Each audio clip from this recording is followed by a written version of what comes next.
Sino nga ba ako?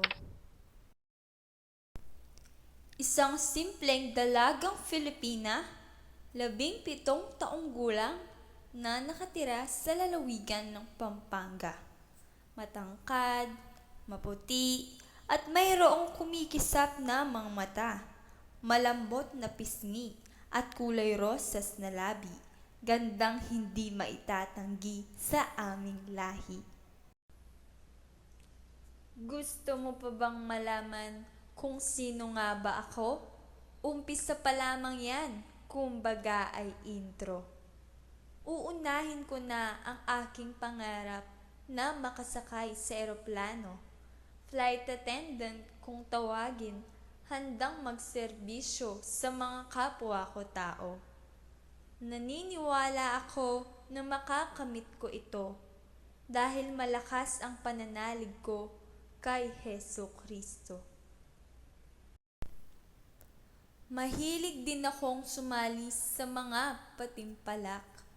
Beauty pageant kung tawagin, hindi lang ganda ang basihan, pati na rin ang utak.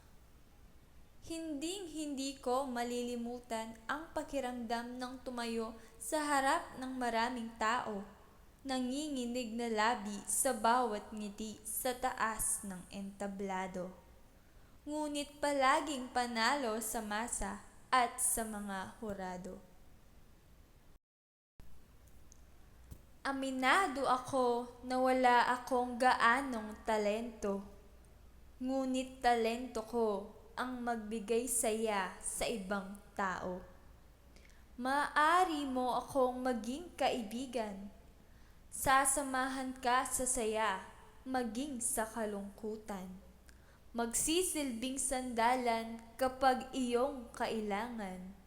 Hindi ka iiwan kahit ano ang ating pagdaanan. Nakikilala mo na ba kung sino nga ba ako?